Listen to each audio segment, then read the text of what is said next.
E hoje nós iremos falar sobre relacionamento conjugal. Esse tema foi o tema mais votado lá dentro do grupo do Casulo à Liberdade.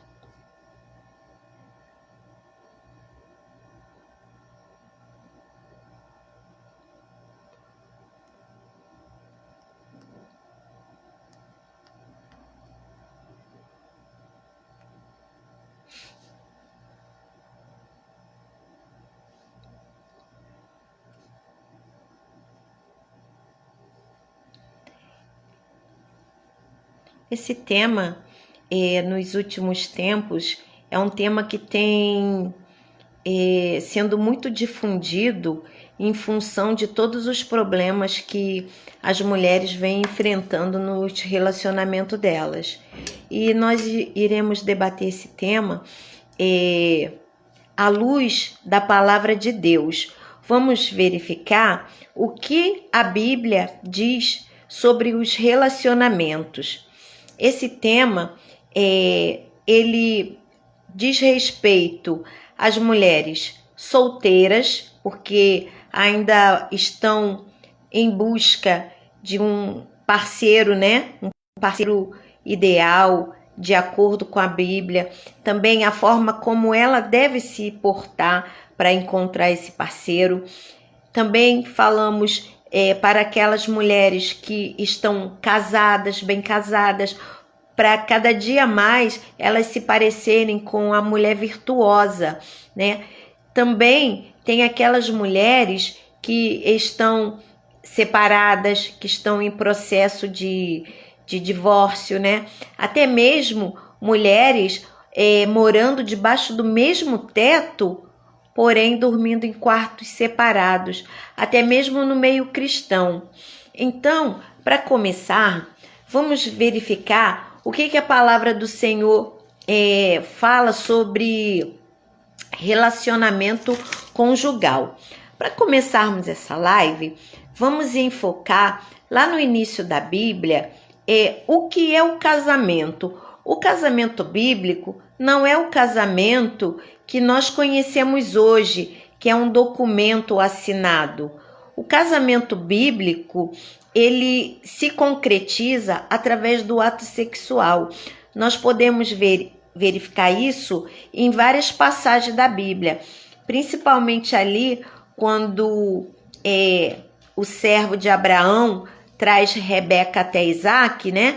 Que ele a leva para a tenda de sua mãe, Sara, que nessa época já havia falecido, e ali ele, digamos assim, ele conclui o casamento como? Através do ato sexual. Porque na Bíblia, quando fala a palavra e conheceu, significa que teve um relacionamento sexual, né? Então fala que Isaac levou Rebeca para a tenda de sua mãe e a conheceu ali. E também diz que ele a amou, né? Então, é importante enfatizar isso, porque nós devemos nos preocupar primeiramente com as coisas do alto, porém também com as coisas dessa terra. Hoje em dia, o casamento formal, que é aquele que você vai num cartório, assina um documento, isso é bíblico, porque a palavra de Deus diz: a César o que é de César e a Deus o que é de Deus. Então, o que é de César, que seria a assinatura daquele documento no cartório, tem algumas igrejas que lá mesmo, lá dentro, durante a cerimônia religiosa, também já existe a assinatura desse documento, você não precisa ir até um cartório. Independente de como seja, você tem que estar casada perante Deus e perante os homens, né? O que temos que verificar também é que quais foram os casamentos que deram certo na Bíblia e quais foram os que deram errado. Qual seria a premissa bíblica para que um relacionamento conjugal ele venha a dar certo? Primeiro, vamos enfocar o que é um relacionamento conjugal. Relacionamento conjugal é o relacionamento de duas pessoas que querem ter uma vida em comum. Ou seja, o social delas vai ser em comum, a vida no lar vai ser em comum, tudo elas vão compartilhar, né, entre si. Não vai ter assim uma independência, tá? Uma independência de eu faço o que eu quero. Não, porque elas, no caso as pessoas, se decidiram por quê? Por ter um relacionamento conjugal. Quem não está disposto a ter esse relacionamento, que fique solteiro. Mas aquelas pessoas que desejam casar, é necessário que se submetam a esse relacionamento conjugal, ou seja, a ter uma vida em comum, tá? Bom, diante disso, o que nós vamos enfocar? Começando pelo relacionamento, primeiro relacionamento conjugal que nós verificamos na Bíblia é de quem? É de Adão e Eva, né? Adão, apesar de estar no meio do jardim, né, onde tinham vários animais, leões que ele podia brincar, porque naquela época o leão ele não era um animal selvagem, tá?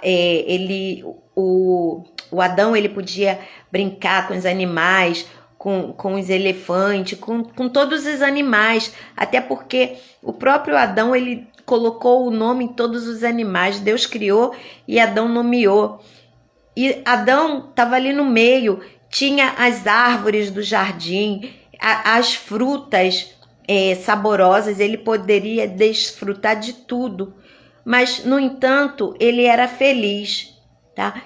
Vamos conjecturar, isso não está escrito na Bíblia dessa forma, mas eu vou fazer uma conjectura, que Adão estava ali no meio do jardim, sentado numa pedra, pensativo, olhando, vendo todos os animaizinhos, cada um macho e fêmea, e ele ali sozinho. Apesar dele estar no meio de um jardim, ele estava infeliz. Por quê? Porque ele não tinha um par para ele. Mas nosso Deus, ele é tão bondoso, né? Que ele desde sempre supre todas as nossas necessidades, sejam materiais, sejam físicas, sejam psicológicas. Ele viu a tristeza de Adão e ele falou: eu vou lhe fazer uma auxiliadora. E foi aí que ele, como nós conhecemos na história, né, fez Adão cair num sono profundo e dali tirou a costela dele e fez a mulher, fez a Eva para ele, né? E daí Deus falou para eles: o homem vai largar o seu pai e a sua mãe e os dois vão se unir, vão ser uma só carne, um só espírito.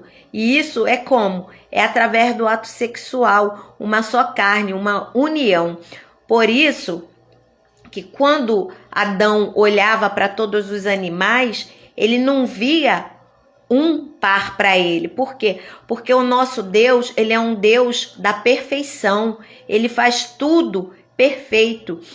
Cada animal tem seu macho e sua fêmea, independente de ser animal racional ou irracional, homem e mulher. E onde nós vemos essa diferença?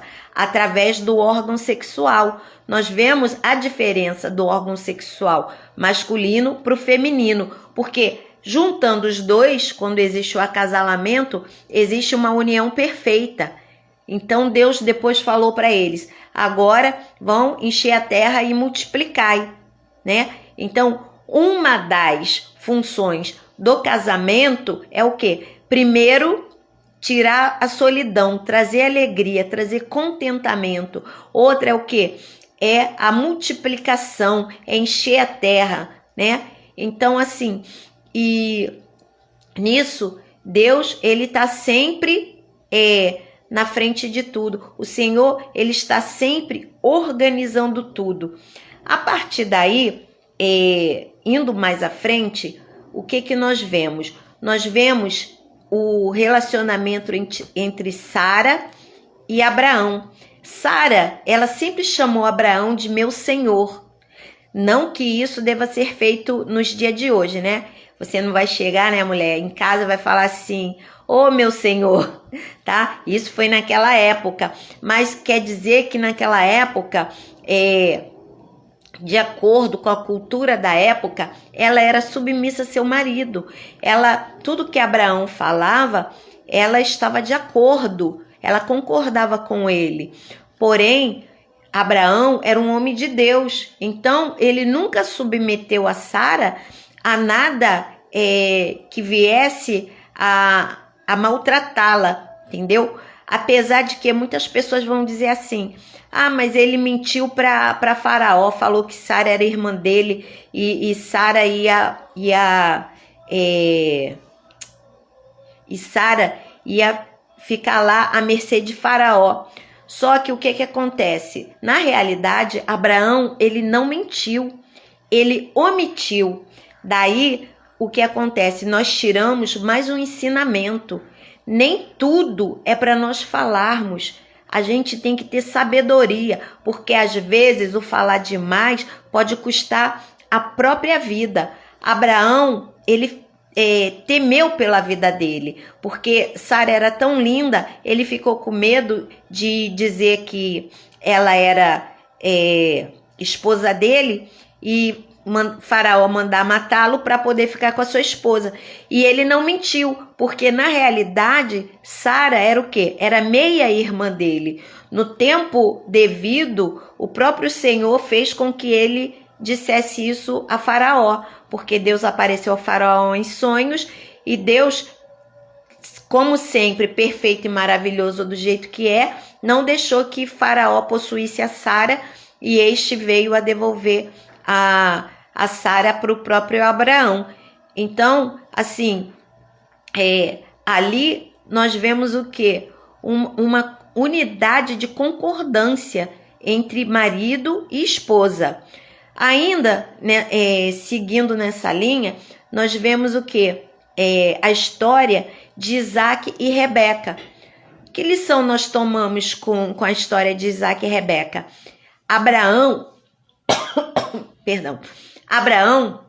ele mandou que o servo dele fosse lá no meio da parentela dele buscar uma esposa para seu filho, porque Deus havia dito que não era para o povo dele se misturar. E Abraão, como homem temente a Deus, como homem obediente a Deus, fez aquilo que o Senhor ordenou. Então ele mandou o servo dele ir lá, o servo dele foi e trouxe Rebeca. Então, que lição a gente aprende? O que está escrito na palavra de Deus? Que não existe comunhão entre a luz e as trevas, o santo e o profano, o ímpio com o santo. Não pode haver mistura, né? Por isso que a gente vê, às vezes, muito problema de relacionamento, porque se juntam pessoas diferentes no relacionamento. Então, seguindo aí também, nós verificamos o quê? Na passagem da mulher virtuosa, o esposo dela, o que ele fazia? Ele estava sentado ali na porta da cidade, né? E a mulher virtuosa, ela ajudava dentro de casa, ela era uma mulher trabalhadeira, ela era uma mulher, sabe, que sabia fazer a administração da casa, ela sabia como dar ordem às servas dela. Hoje em dia, tem muitas pessoas, muitas mulheres que contratam empregadas, mas se você não souber fazer o trabalho, como que você vai ensinar a que ela faça do jeito que você quer? Você precisa saber a dar ordem, a delegar as tarefas, né? E a mulher virtuosa, se nós lermos lá na passagem, né, tá escrito que ela trabalhava, ela fazia roupa para os filhos, não só para os filhos, mas para todos que estavam debaixo do teto dela, da casa dela. Ela era uma mulher que o marido dela, ele se orgulhava dela. Ela plantava, sabe? Ela trabalhava, ela exportava. Ela não era uma mulher preguiçosa. Ela era uma mulher que, digamos assim, colocava a mão na massa, arregaçava as mangas e ia lá, porque uma mulher, ela não precisa, assim, entendam o que eu vou dizer, entre aspas, a mulher, ela não precisa que o homem esteja lhe dando dinheiro. A mulher, ela precisa de segurança. Quando a mulher quer encontrar um homem, ela quer encontrar um homem que transmita segurança para ela. Claro, para que ele transmita essa segurança, ele tem que ser um homem estruturado. Então, estruturado na vida, um homem que já se fez, um homem que é um homem, não um menino, não um moleque que ainda vive na barra da saia da mãe. Hoje em dia a gente vê quantos homens adultos dependentes de pai e mãe, às vezes até depois de casado. Então, para que um casamento dê certo, é necessário que o homem ele assuma o papel dele de homem. O homem ele é o sacerdote do lar e a mulher é a auxiliadora dele, ajudadora dele, né? Então, a gente vê nessa passagem da mulher virtuosa o quê? O marido dela sentado na porta da cidade. O que isso representa? Isso representa que naquela época, tá? Naquela época, os homens que ficavam sentados ali na porta da cidade eram homens valorosos, sabe? Eram homens ilustres. Não era qualquer um que ficava sentado ali dando conselho, conversando. Então, a gente chega à conclusão de quê? De que o marido da mulher virtuosa já era um homem estruturado, era um homem de valor, era um homem que deveria ter as suas posses, sabe? Devia ter suas terras, era um homem de bens mesmo, bens materiais, né? Então, não era um homem que vivia às custas de papai e mamãe, era um homem mesmo, né? Com quem ela poderia estar contando, apesar dela estar ali ajudando, mas o sacerdote do lar, quem era? Era o esposo dela. Quem mais nós podemos trazer como exemplo de casal na palavra do Senhor? Nós temos também o caso de Zacarias com Isabel. O que nós aprendemos com esse casal? Eles faziam a vontade do Senhor. Se você começar a ler sobre a história de Zacarias e Isabel, logo do começo fala que eles faziam a vontade de Deus, tá? Então, assim, toda vez que um casal faz a vontade de Deus, anda nos caminhos do Senhor, o Senhor abençoa esse casamento, o Senhor prospera esse casamento. Da mesma forma, em contrapartida, aqueles que são contrários a esse mandamento, existe sempre um fracasso. Nós vemos isso na história de quem? De Nabal e Abigail, né? Nabal, ele não teve sabedoria, ele não fez a vontade do Senhor, ele não ajudou a alimentar Davi e os homens dele. Porém, Abigail, ela não compactuou com ele, ela foi uma mulher sábia e Deus pesou a mão sobre a vida de Nabal, né? Da mesma forma, nós vemos lá no Novo Testamento a história de quem? De Ananias e Safira. Apesar de Ananias e Safira, eles mentirem, eles foram coniventes um com o outro. Só que, na mentira, Safira ainda teve a oportunidade. Quer dizer, na realidade, Deus deu a oportunidade a todos, aos dois, através do apóstolo Pedro, mas eles continuaram na mentira. E a mentira é o quê? É um pecado contra Deus. E o que aconteceu?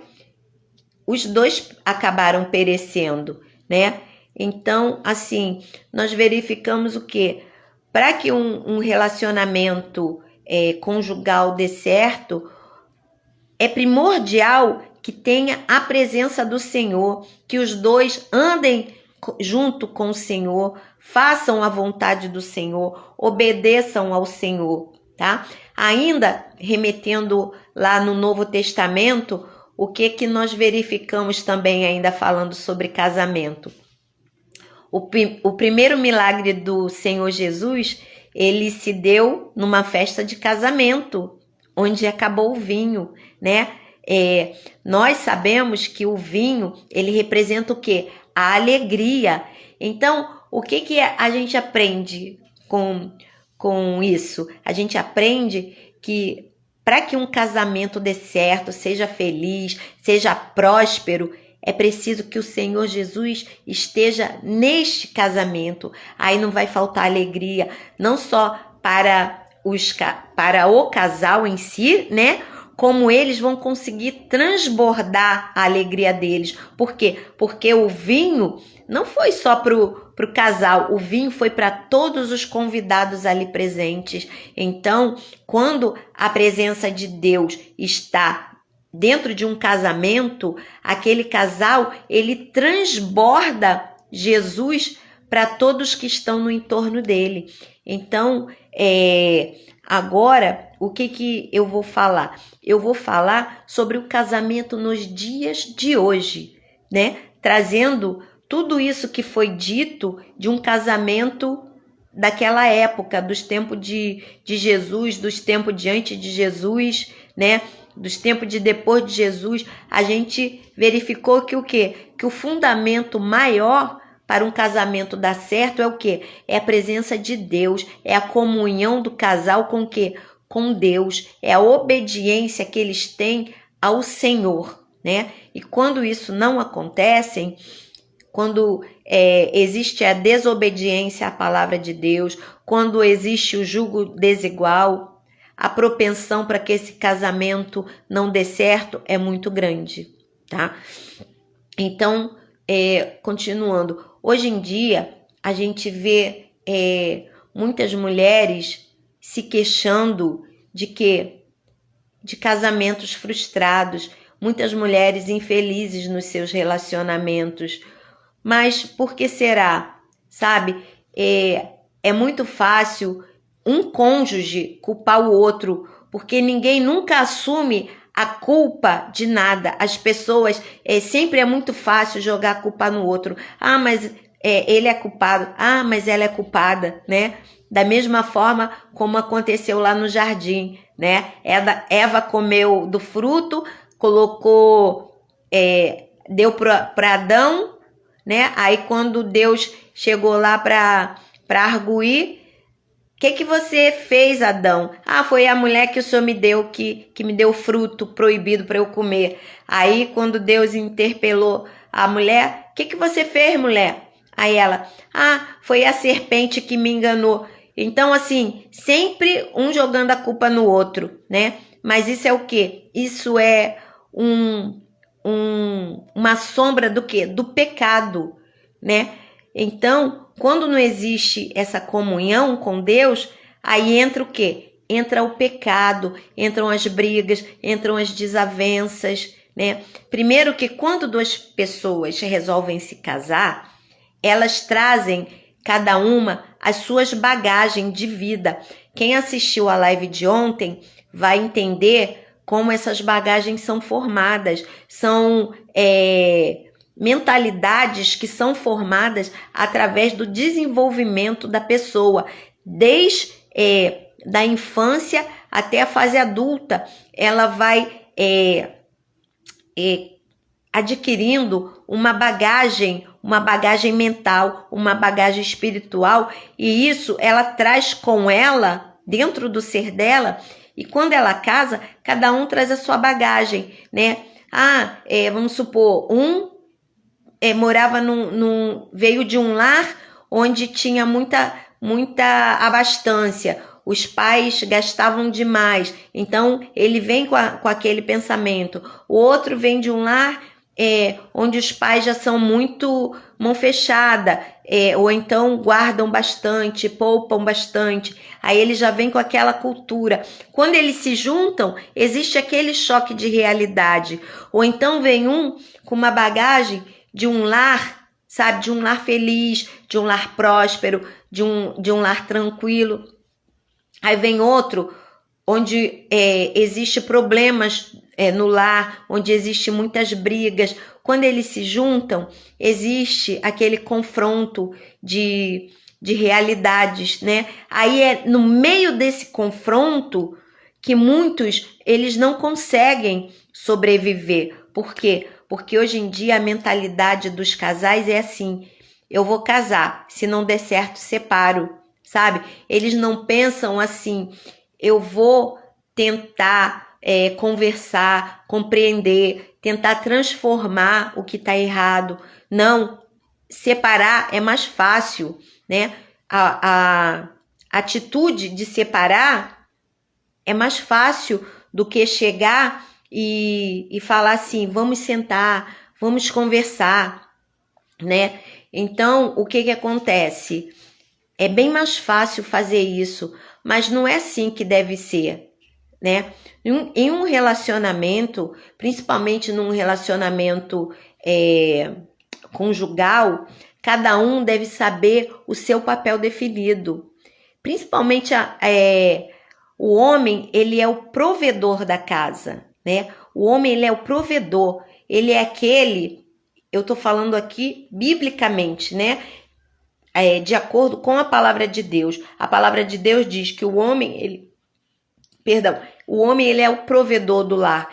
Então, a mulher é administradora do lar. Ele auxilia o homem. Hoje em dia nós vemos muitas mulheres trabalhando fora devido às condições. Nada errado nisso. Porém, é necessário que a mulher ela saiba se portar, né, em obediência, não submissa, sendo subjugada, não, sendo obediente em amor, né, trazendo assim, em comum acordo, os dois. A mulher é aquela que calada, ela ganha um marido. A mulher é aquela que, falando na hora certa, ela ganha tudo que ela quiser do marido. Por quê? Porque a mulher, ela tem um poder de convencimento muito grande. Então, a mulher sábia, ela consegue o que ela quer do marido, né? Nós vemos, através da palavra de Deus, que diz que é melhor... que a pior coisa é morar numa casa onde tem uma mulher rixosa. O que é uma mulher rixosa? É aquela mulher murmuradora. O homem chega em casa do trabalho cansado, aí a mulher tá lá reclamando, reclama dos filhos, reclama das contas, reclama de tudo, sabe? Só que assim, não é que ela não deva falar, mas tudo tem o seu momento. Ela tem que ter sabedoria, sabe? Ele chega do trabalho cansado, ela deve acolhê-lo com a casa em ordem, tá? Com a casa em ordem, com a casa perfumada, os filhos arrumados. Ela vai... Gente, eu não sou feminista, tá? Eu estou trazendo o casamento à luz da Bíblia, tá bom? Então, assim, o marido, ele chega, depois que ele comeu, que ele tá descansado, a mulher vai... Fala para ele, conversa com ele a respeito do que está se passando e ele vai estar de acordo.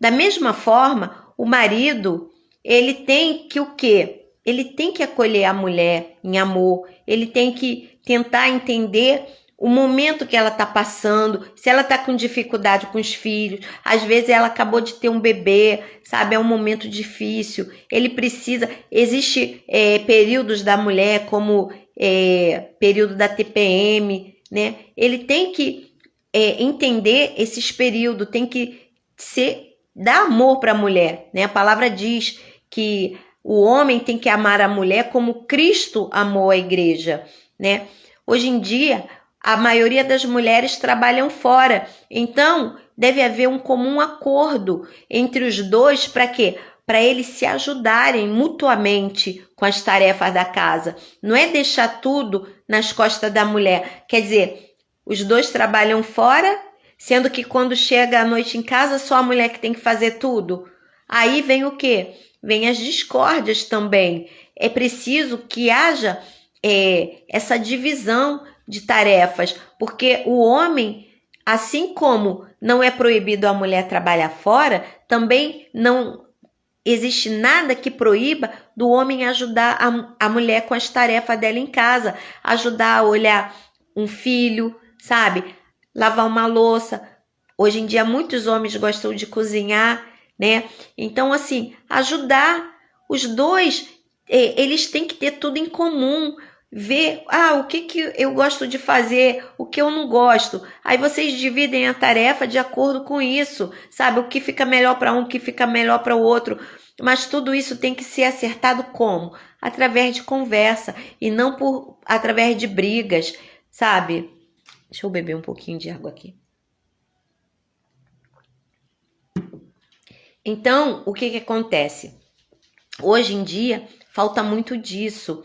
Um dos problemas também que ocorrem é que quando existe uma briga entre o casal, o que acontece? Às vezes eles estão em um lugar público, aí começa aquele falatório, né? Vexame mesmo, porque o que acontece entre o casal é para o casal, não é para estar público, sabe? Então o que acontece? Fica aquele vexame no meio da rua, no meio de uma lanchonete, no meio de um restaurante, no meio de um parque, de uma praça, sabe? Por mais que venha fazer as pazes depois, dentro de casa, depois de algum tempo, às vezes, depois de alguns dias, mas aquilo já começa o quê?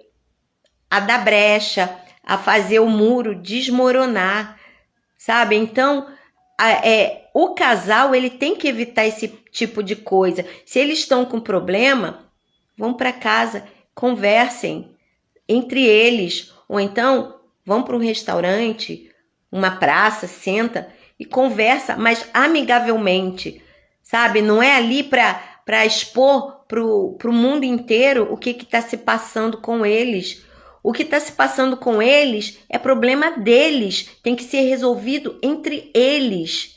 Como já diz a palavra, casal é o homem e a mulher, sabe? É o marido e a esposa. Não tem que ninguém mais se meter. Já existe até um ditado popular, né? Muito sábio que diz, briga de marido e mulher, ninguém mete a colher. Porque é entre eles, sabe? Mas aí começa aquela exposição. Aí daqui a pouco tá mal, briga na rua. Aí daqui a pouco tá de bem, tá abraçadinho. Aí já começa aquele falatório dos outros que estão observando. Aí fica lá vai o casal sem vergonha. Daqui a pouco tá brigando de novo, sabe? Porque isso são brechas que podem e devem ser evitadas, sabe? Por exemplo, outra brecha. Não tô satisfeito com meu esposo, não tô satisfeita com a minha esposa. Aí conta pra família. Gente, não faça isso. Como já foi dito, o problema do casal é resolvido entre quatro paredes. É problema deles, dentro do lar deles. Entendeu? Porque aí o que acontece? A família já começa a olhar aquele cônjuge, aquela pessoa, o quê? Com maus olhos. Aí aquela pessoa, né, aquele cônjuge que é visto com maus olhos pela família do outro, aquilo começa a incomodá-lo. Aí às vezes aquilo incomoda tanto, dependendo do grau das palavras que foram ditas contra ele, ou contra ela, né, no caso, da pessoa, do cônjuge, que aquilo começa a incomodar tanto que ele fala assim, para que eu vou ficar nesse relacionamento? Para que eu vou lutar por algo que tá dando errado, sabe? Então, aquilo começa a haver uma frustração. Aí, às vezes, não tá dando certo dentro de casa, aí ele vai buscar lá fora algo melhor, né? Que ele julga ser melhor, ou que ela julga ser melhor. Por quê? Porque foi dado brecha dentro do lar. A brecha, ela começa dentro do lar, sabe? Então, para que não haja isso, é preciso que haja um autoconhecimento. Para que um casamento dê certo, não adianta você ir com as suas bagagens pesadas. Você tem que tirar aquelas bagagens que vão atrapalhar a sua vida. Você tem que ir somente com as bagagens boas, sabe? Você tem que ter um autoconhecimento da sua vida. Você tem que saber o que você quer. Eu quero casar? Amém. Case. Porém, lute pelo seu casamento. Não é na primeira briguinha que vai separar, né? Lembre-se lá no altar, né? Quando o padre falou, até que a morte os separe. Então tem que ser até que a morte os separe. Não existe essa história, não deu certo, separa. Não, sabe? Hoje a gente vê muito isso até no próprio meio cristão, né? Entre pastores no mundo dito gospel, sabe? Existe isso, casa, separa, divorcia, sabe? E Deus não está nisso, Deus não está contente com isso. A gente casa é para fazer o casamento dar certo. Vamos lutar até o fim, até que a morte os separe. É claro que toda regra tem uma exceção. Se você está num casamento abusivo, num relacionamento abusivo, você não vai poder permanecer nesse relacionamento. Você vai precisar até de uma ajuda externa, de alguém especializado nisso para te auxiliar, sabe? Mas se você entrou num relacionamento abusivo, ele não se tornou abusivo de um dia para o outro. Por isso que existe a época do namoro, para que, através do namoro, o conhecimento do seu cônjuge melhor. Tanto o homem conhecer melhor a mulher com quem ele pretende se casar, como a mulher conhecer melhor o homem como ele quer, com quem ela quer se casar, né? Como? Vendo como ele trata a mãe, como ele trata o pai, como ele trata os irmãos, como ele trata os amigos. Da mesma forma o homem. Verifica como a mulher trata a mãe, como que ela trata o pai, como ela trata os amigos, como ela trata os irmãos. Então, você vai vendo, vai tirando um raio-x de tudo aquilo ali e vai guardando aquelas imagens, sabe? Como que ela fala, como que ela administra a casa, porque a mulher, tanto a mulher como o homem, desde que ele é solteiro, você já pode ver sinais de como ele vai ser depois que ele casa. Se ele é aquele filho, sabe, que não ajuda a mãe em nada, que é bagunceiro, deixa a toalha de banho largada, deixa o tênis no meio da casa, muito dificilmente ele vai ser um marido organizado. Como eu já falei, em todo caso, toda regra tem sua exceção. Porém, mas na sua maioria, ele vai trazer aquele vício para dentro do casamento. Da mesma forma, a mulher, ela não sabe cozinhar, a mulher não é uma mulher porca. Ela vai trazer isso para o casamento. Não pensa você, ele é mulherengo, mas depois que casar ele vai mudar, ele vai ficar só comigo. Por ilusão, não se iluda. Não se iluda com isso. Ela gosta muito de sair para balada, eu já sou mais na minha. Mas depois que a gente casar, ela vai querer ficar em casa, cuidar da casa dela. Será? Será? Você tem certeza disso? Sabe? Então, é preciso que cada um tenha inteligência para fazer análise de quem ele está escolhendo para ser o parceiro dele, porque é uma escolha para a vida, sabe? É uma escolha para a vida. Então, a partir dessas coisas que estão sendo ditas aqui, a gente já tira várias lições. Nós temos que, em primeiro lugar, colocar Deus no centro do nosso relacionamento, já desde o namoro, sabe? No namoro, Senhor, me mostra. Nós cristãos, a gente vai orar, pedir a Deus, Senhor, me dá um homem de Deus. A mulher, o homem, me dá uma mulher de Deus. Vai para o joelho, vai orar. E quando aparecer alguém no seu caminho, você vai olhar, vai ver as qualidades, vai ver os defeitos. Claro que ninguém é perfeito, todos têm defeito, todos temos defeito, mas será que você seria capaz de conviver com esse defeito no dia a dia? sabe? Porque enquanto tá na fase do namoro, do noivado, tá tudo muito maravilhoso. A gente parece que encobre os defeitos, só vê as qualidades. Mas depois que casa, parece que os defeitos aumentam, ficam do tamanho de um gigante. Aí você só vê os defeitos e esquece da qualidade. Então, se você tá brigando, é claro que dependendo de qual seja o motivo, lembra da qualidade daquela pessoa com a qual você casou, sabe? Não vê só os defeitos, porque se você casou com ela é porque você viu algo bom nessa pessoa. Então, procura resgatar aquilo de bom, sabe? Traz de volta para o casamento que você acha que está perdido, mas que, como diz o ditado, enquanto há vida há esperança, traz de volta aquilo que havia no início, sabe? Vamos sair para jantar, a mulher se arruma para receber o marido dentro de casa, não ficar com aquela camiseta velha todo dia. A gente tem que lembrar, o homem ele é muito visual, sabe? O homem ele é diferente da mulher. O homem ele é muito visual. Então ele quer chegar em casa e encontrar uma mulher cheirosa, uma mulher arrumada, uma mulher perfumada. Não é porque eu não trabalho fora, eu sou dona de casa, eu fico o dia inteiro dentro de casa porque eu vou me arrumar. Gente, que pensamento é esse? Primeiro que você vai se arrumar para você. Porque se você não se amar, como que você vai querer que alguém te ame? Sabe? Você tá em casa, mas você não tem que ficar igual uma mendiga dentro de casa. Você tem que ficar arrumada, cabelos limpos, cheirosos, uma roupinha direitinha, sabe? Passa um perfume. Gente, eu fiz essa live aqui, mas eu passei um perfume. Por quê?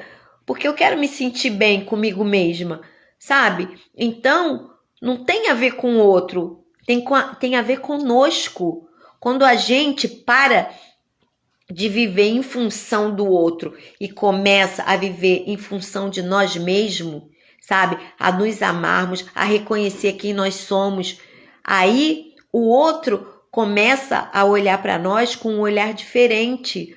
Porque se o marido, ele chega em casa, ele vê, nossa, a minha mulher é uma mulher trabalhadeira, a minha mulher é uma mulher que se cuida, ela vai para academia, ou se ela não vai para academia, às vezes por conta, sei lá, do tempo com os filhos, ou por causa de questões financeiras mesmo, mas enfim, pode fazer ginástica em casa, gente, sabe? Ele vai ver assim, nossa, eu não posso perder essa mulher. Agora, porque ele sabe se a mulher ela é dona de si mesma. E outra coisa, não adianta tá bem exteriormente e não tá bem interiormente, porque esse é o principal. Porque a sua força, ela está no seu interior, sabe? Então, o seu marido e a sua esposa, eles vão te admirar, né? Pela força interior que você tem. Então ele vai saber, nossa, eu não posso perder esse homem, nossa, eu não posso perder essa mulher. Não é pela roupa que você veste, sabe? É por quem você é. E quem você é? Pensa, pare e pensa. Faz uma análise interior. Às vezes a gente não quer fazer essa análise, né? Mas pare e pensa, quem você é? É claro que se a pessoa tá te maltratando muito, você não vai ficar perdendo tempo com alguém que não quer mudar, com alguém que te maltrata. Há momentos que é necessário a gente deixar ir. Se tiver que voltar, aí é a vontade do Senhor, sabe? A gente não pode se desvalorizar para querer valorizar o outro. A gente não pode diminuir querendo aumentar o outro. Não. Nós temos que primeiro reconhecer o valor que nós temos. Qual é o seu valor?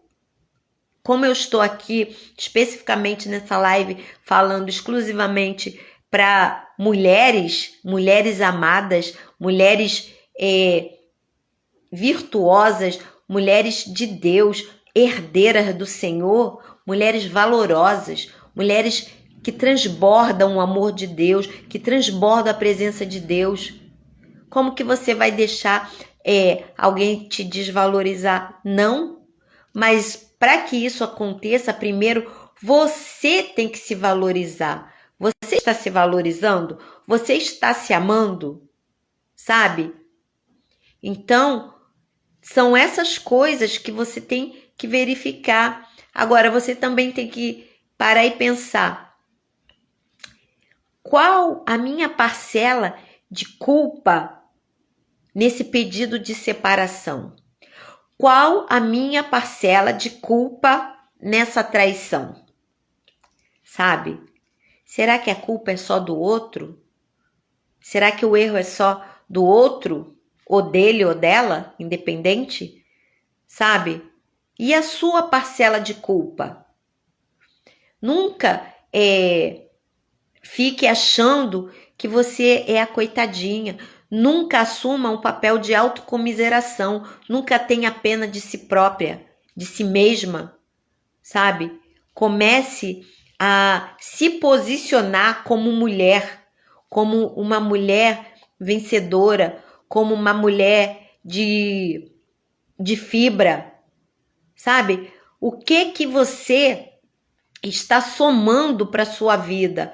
O que você tem assistido? O que você tem ouvido para o seu crescimento? Com quem você tem conversado? Com quem você tem andado? Qual o seu ciclo de relacionamento? Sabe? Círculo, né? Qual o seu círculo de relacionamento? Tudo isso vai dizer em quem você vai se transformar. Então, no casamento, a mesma coisa. Vocês têm que verificar, a partir do momento que vocês são um casal, vocês têm que selecionar o círculo de relacionamento de vocês. Se vocês são um casal, vocês não podem ter os mesmos... ter um círculo de relacionamento de quando vocês eram solteiros, sabe? É diferente. Vocês têm que ter tudo em comum, porque relacionamento é ter tudo em comum, é uma vida mútua, em comunhão um com o outro, sabe? É o significado da palavra. Então, o que eu trago para vocês hoje é isso. Se você quer restaurar o seu casamento, amém, sabe? Amém, vai em frente. Mas não adianta você tentar restaurar o seu casamento sem antes você se restaurar a você mesma, sabe? Faça uma avaliação de você, como é que você está nesse momento.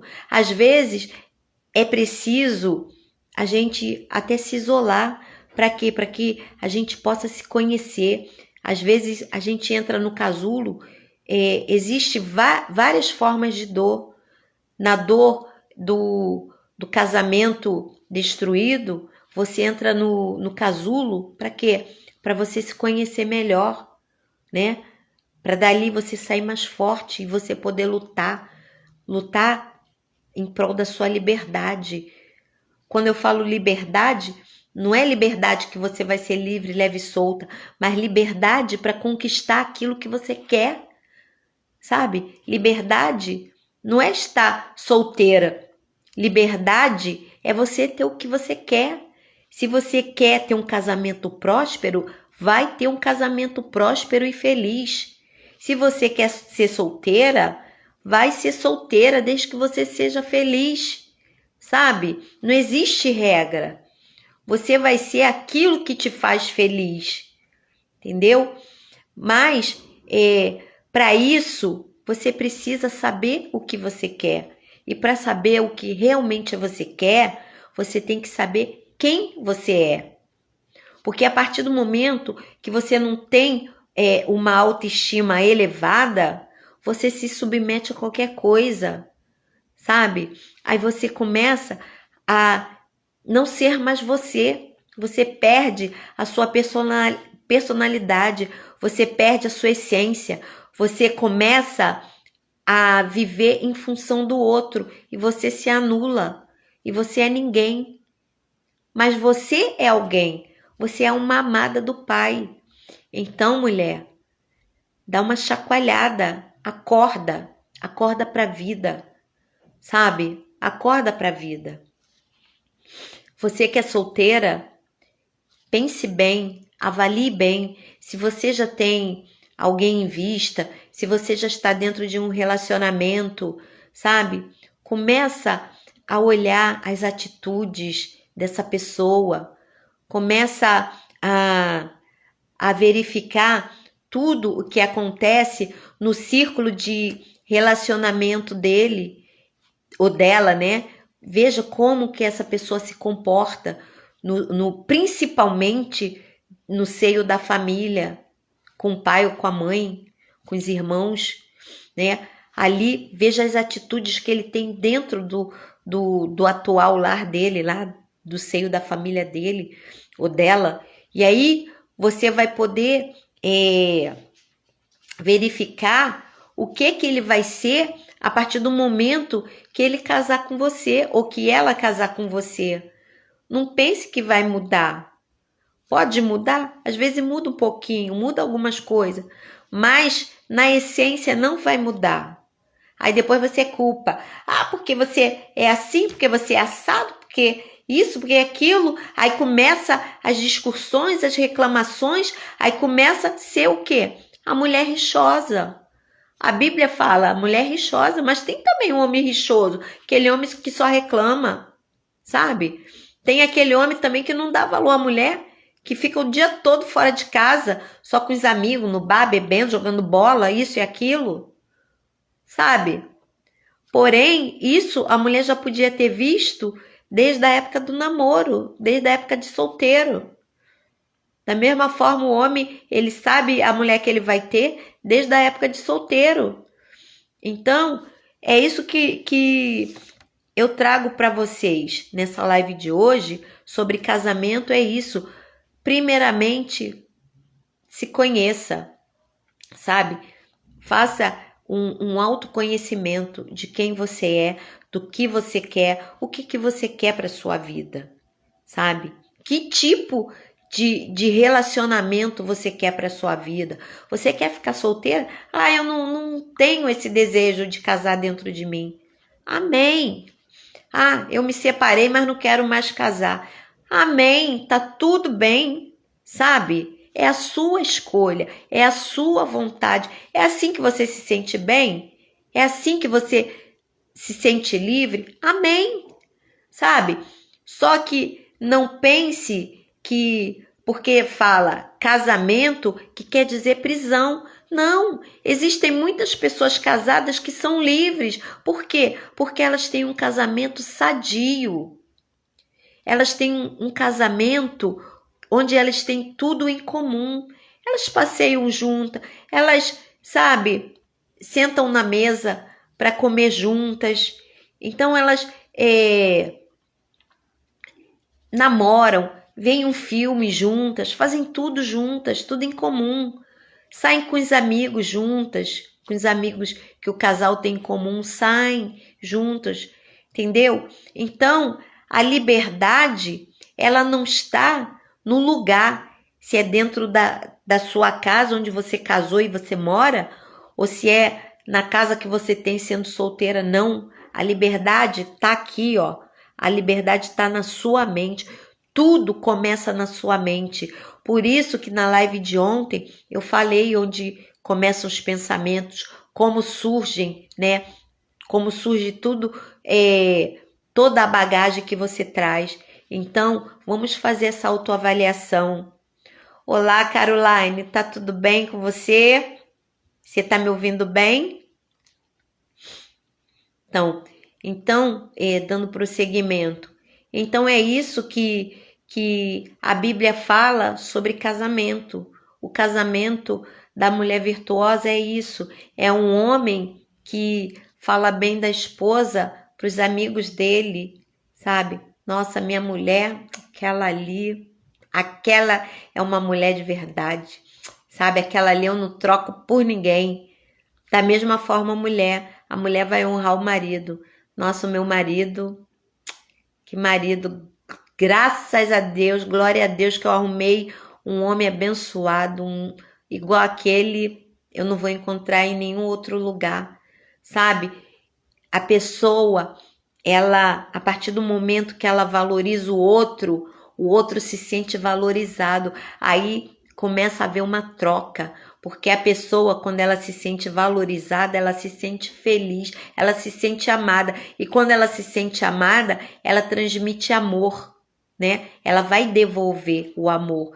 Ela não vai sentir o desejo de trair, sabe? Não vai sentir o desejo de enganar. Não vai sentir o desejo de maltratar, sabe? A menos que a pessoa tenha distúrbios psicológicos, distúrbios neurológicos, isso pode acontecer, mas como eu sempre falo, tudo isso pode ser detectado antes. Claro que tem suas exceções que não dá realmente para detectar, mas na sua maioria dá para haver essa detecção de que alguma coisa se nota, tem alguma coisa errada com essa pessoa. Uma hora tá bem, outra hora tá mal. Tem alguma coisa ali que não tá batendo, sabe? Você pede, Senhor, me dá discernimento de espírito. E Deus vai dar, Deus vai dar. Deus vai abrir a sua mente, Deus vai iluminar a sua mente para que você perceba o que tem de errado. Ora, sabe, nós como cristãos, nós temos uma ferramenta poderosa. Nós temos livre acesso ao Pai. Vamos orar. É joelho, sabe? Nosso joelho foi feito para isso. É joelho no chão, boca no pó. Senhor, me mostra o que tem de errado. Senhor, confirma para mim. É esse homem, é essa mulher que o Senhor quer para mim? Que o Senhor tem para minha vida? Sabe? Eu vou ser feliz com ele? Eu vou ser feliz com ela? E o Senhor vai te responder. Porque o Senhor, ele não fica sem responder a nenhuma oração, sabe? Então, é isso que eu vou deixar aqui para vocês nessa live de hoje. Eu espero que esse conteúdo tenha sido proveitoso, que Deus abençoe a vida de cada um, de cada uma de vocês, amada do Senhor. Se valoriza, mulher, se valoriza, sabe? Se valoriza em primeiro lugar para você poder ser valorizada. Se ame para você poder ser amada, sabe? Nada está perdido. É Deus quem dá a última palavra. Lembra sempre disso. É Deus quem dá a última palavra. Resgata, sabe? Revê a live e vê o que foi dito aqui, ó. Resgata as coisas do início. Fala com amor. Para de brigar. Às vezes a pessoa pode até ter pedido a separação. Você muda. Aí ele vai falar, nossa, peraí. Nossa. Ele vai começar a enxergar aquela mulher com a qual ele casou. Aquela mulher por quem ele se admirou antes do casamento, sabe? Volta a fazer as tuas primeiras obras, sabe? Falar manso, conversar na hora certa, ter sabedoria. Fala, Senhor, me dá sabedoria do alto, sabe? Pedir a Deus estratégia. Deus, me dá estratégias. E sempre orar, sempre orar. Deus é Pai, Deus quer o melhor para você. Tá bom? Deus quer o melhor para mim, Deus quer o melhor para você, Deus quer o melhor para cada uma de nós. Tá bom, amadas do Senhor? Só se valorize. Se ame, tá bom? Se você tem um cônjuge, se arrume para ele. Mas se você tem um cônjuge, antes de se arrumar para ele, se arrume para você. Tá bom? E assim eu encerro essa live de hoje. Tenham todos uma boa noite. Fiquem na paz do Senhor. Deus abençoe, tá? Vou encerrar. Beijos.